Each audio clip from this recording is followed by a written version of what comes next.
Il y a une œuvre qui pour moi était assez emblématique, qui est celle du Déjeuner sur l'herbe de Alain Jacquet. Bon, Alain Jacquet est un artiste que j'ai connu personnellement. Il préfigure l'univers du pop art américain, notamment de Roy Lichtenstein. Il s'est intéressé à l'agrandissement de la trame offset. Moi, je m'intéresse à la trame de Pixel, je m'intéresse à la trame des LED. Dans ce Déjeuner sur l'herbe, ce qui est aussi intéressant, c'est qu'il a repris un thème qui avait été abordé à différentes époques, et notamment avec Édouard Manet, qui a fait cette œuvre qui a fait scandale, qui était donc le Déjeuner sur l'herbe. Lui, il l'a transposé d'une manière contemporaine avec un déjeuner au bord d'une piscine. Il utilise ce qu'on utilise dans l'imprimerie, c'est-à-dire la quadrichromie. Et par effet de décalage, donc il rejoint à la fois l'univers du pointillisme et à la fois il est dans une grande contemporanéité qui s'intéresse uniquement à ce qui fait la spécificité du point. Donc de ce point de vue-là, pour moi, il préfigure non seulement l'art digital, l'art numérique, mais aussi il préfigure l'image à l'ère de sa reproductibilité mécanique, comme elle l'a développé Andy Warhol avec la sérigraphie. Dreux-Montaigne, c'est toujours un lieu fascinant parce que c'est une espèce toujours de caverne d'Ali Baba. Après, la difficulté, c'est que moi, j'ai toujours un peu des frustrations parce qu'il y a une telle profusion d'objets, dont souvent beaucoup de pièces un peu exceptionnelles. Donc, si l'œuvre n'atteint pas des prix exceptionnels, ce qui n'est pas impossible pour cette œuvre d'Alain Jacquet, je me porterai acquéreur. Voilà. La raison pour laquelle j'ai choisi la faunesse à genoux, c'est par une chute de rein que je suis entré en peinture, on pourrait dire. C'est la chute de rein de Mademoiselle O'Murphy, qui était une maîtresse de Louis XV, qui a été peinte par Boucher et dont le tableau se trouve à la Pinacothèque de Munich. C'est en voyant ce tableau pour la première fois, en voyant les fesses de Mademoiselle O'Murphy, que je me suis rendu compte là que la peinture me faisait quelque chose que le cinéma et la littérature ne m'avaient pas encore fait. Et évidemment, quand je me suis retrouvé là devant la faunesse à genoux de Rodin, je ne me suis pas demandé si c'était emblématique de Rodin, je ne me suis pas demandé si c'était une des plus belles sculptures de Rodin, je me suis dit uniquement, mon Dieu, quelle chute de rein. Il faut croire que les chutes de rein continueront de me hanter jusqu'à la fin de mes jours. Celle-ci en particulier parce que c'est vrai que Rodin, et c'est comme ça d'ailleurs qu'il est devenu célèbre, est un fantastique sculpteur du corps. Les fesses de sa faunesse sont magnifiques. Elle a un dos absolument sublime, la faunesse. Des omoplates à tomber. Et là, évidemment, on peut dire que c'est le génie de Rodin. Mais je pense qu'elle devait être quand même très très belle, hein. J'ai choisi ce portrait du Fayoum pour plusieurs raisons. D'une part parce que c'est une période vraiment qui m'a intéressée, et en particulier ces portraits qui sont issus d'un mélange de cultures, d'une période de transition en fait. Ils ont été dessinés dans la tradition grecque pour des Romains qui habitent en Égypte, donc quand même en termes de rencontre de civilisation on est un peu au top. Et ce sont des Romains qui se sont inscrits dans la tradition des rituels funéraires égyptiens. Et ces portraits sont de véritables cartes d'identité qui vont accompagner les morts dans l'au-delà. Ces portraits sont les premiers portraits connus en fait qui soient arrivés jusqu'à nos jours, les premiers portraits de chevalets aussi, donc vraiment conçus comme des cartes d'identité peints sur le motif devant la personne vivante pour l'accompagner dans sa mort. Donc c'est assez particulier. Alors mon choix s'est porté sur une photographie d'Irving Penn. Pourquoi cette photographie? Pourquoi Irving Penn? Moi j'aime beaucoup les natures mortes d'Irving Penn. Alors j'aime bien ces photographies de mode ou les portraits d'Yves Saint Laurent, de Picasso, de Truman Capote et toutes les personnalités qu'il a photographiées. Mais j'aime beaucoup ces natures mortes, et j'avais pendant très longtemps le plaisir de regarder dans le Vogue américain toutes les photos qui illustraient l'article gastronomie de Vogue, en dehors d'autres photos qu'Irving Penn a pu faire dans Vogue, mais notamment les photos de gastronomie qui illustraient l'article de Jeffrey Steingarten. On appelait Penn aussi le maître des Lumières parce qu'il avait cette façon d'éclairer ces sujets qui était magique, de leur donner une vie. Parce qu'on appelle ça en français, on appelle ça des natures mortes. J'aime pas beaucoup l'expression française. Je préfère l'expression anglaise qui dit still life. Et du coup, c'est beaucoup plus positif, je trouve.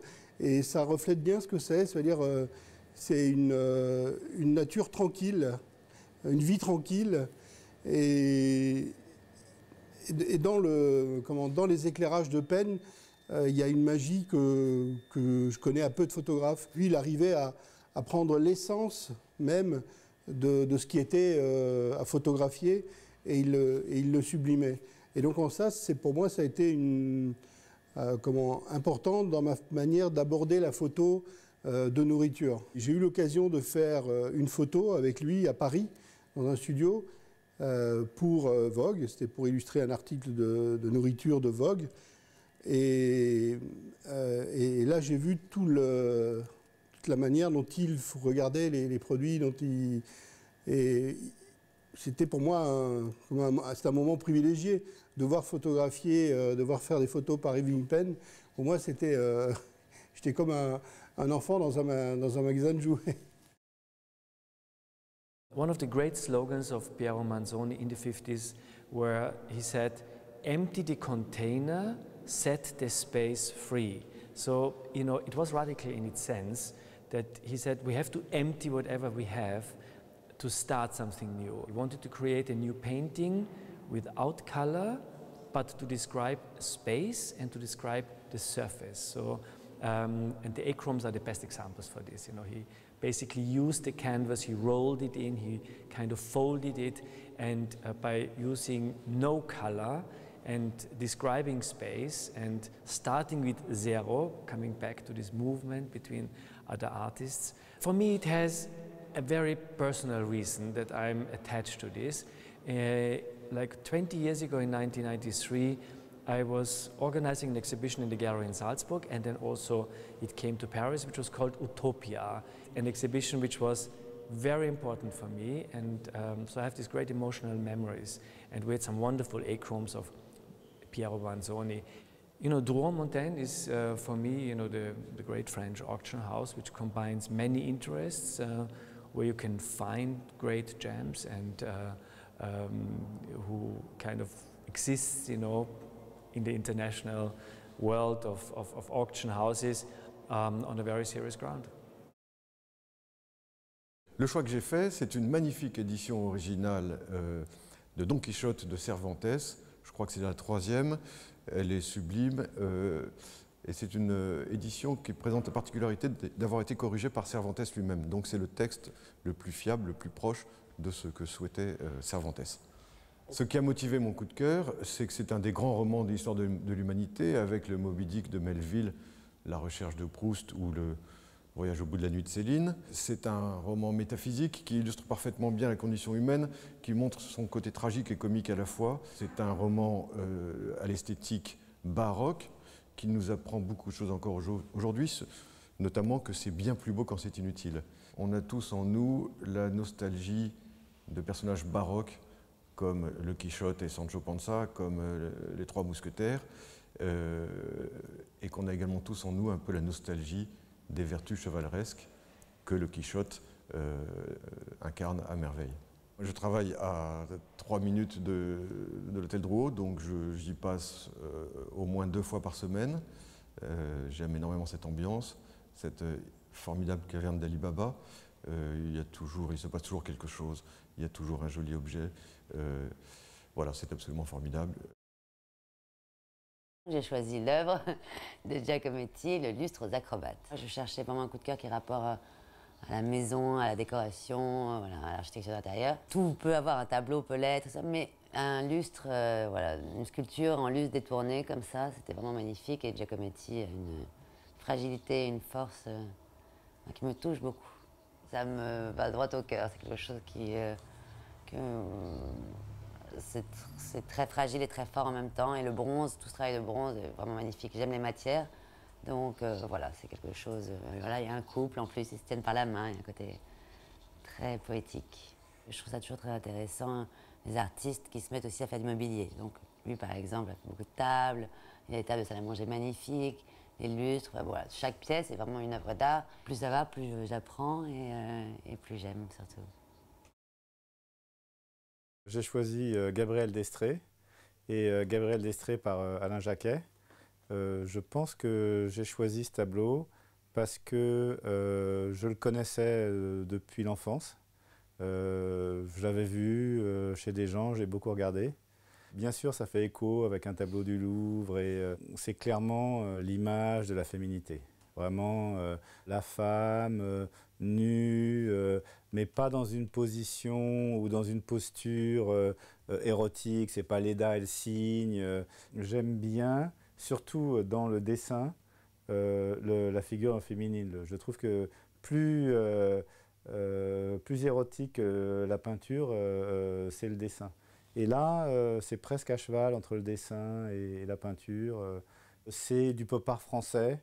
On voit ces deux filles et à la fois c'est très moderne. C'est ça que j'aime à l'Hôtel Drouot. Quand je rentre dans une salle, d'une certaine manière, j'essaye de me figurer quelle est la vie des gens qui ont eu ces objets. Et souvent, les salles sont encore complètes. On voit les meubles, les bibelots, les tableaux, les bouquins. Et voilà, et donc ce tableau, il reflète bien cet esprit. Dans ce tableau, ce que je trouve très beau, c'est qu'il prend un héritage, Matisse, il y rajoute un autre élément, camouflage, c'est-à-dire quelque chose qui fait que l'image n'est plus directement lisible. Il va falloir entrer dedans, il va falloir suivre des rythmes, il va falloir suivre des couleurs. Cette vision du monde était à la fois très humoristique sur la société. Par exemple, il fait des planètes avec des donuts et des saucisses, par exemple.